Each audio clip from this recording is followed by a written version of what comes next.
sa matag pagsubang sa adlaw nga hayag. Mag-uuma mo barog at ubang ng hagit. Bisan singot ug lapok ang gikuyogan, nagpabiling buhi ang paglaom sa kaugmaon.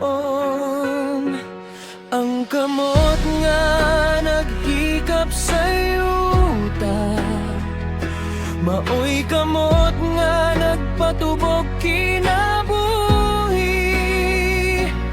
Bisan kapuyog walay kasiguruhan, ang kasing-kasing diligyud mo hunong. Kung batiloy bans mag-uma,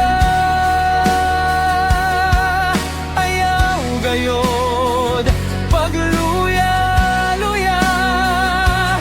Ang matag liso nga imong gitanom, usa ka damgo nga motubo ugma.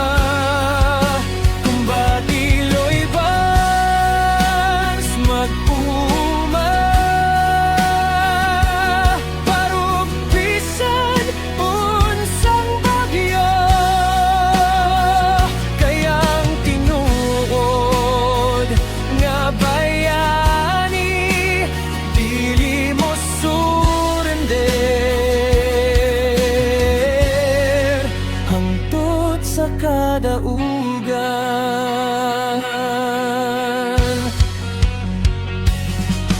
Di mandali ang dalan nga giagian, apan ang pagtuumaoy kusog sa dughan. Ang ani dili lang bugas o utanon, kundi paglaom alang sa sunod nga henerasyon.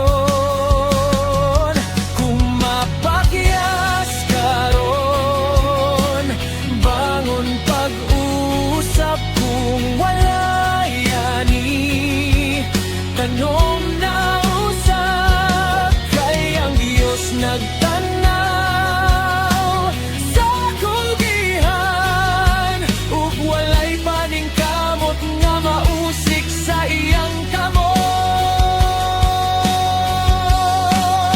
Kung batiloy bans mag-uma, ipabati ang imong tingog. Ikaw ang kusog sa pamilya, ikaw ang paglaom sa kataan. Kung batiloy bans mag-uma, padayon hangtod sa tuboy. Kayang mag-uuma nga dili mo hunong, siguradong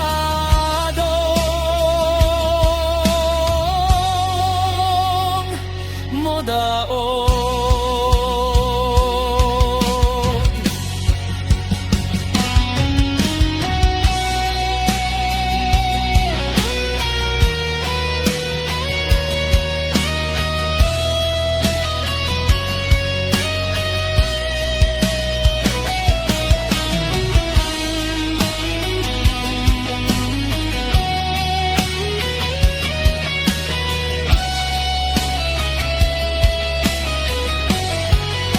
Kung batiloy bans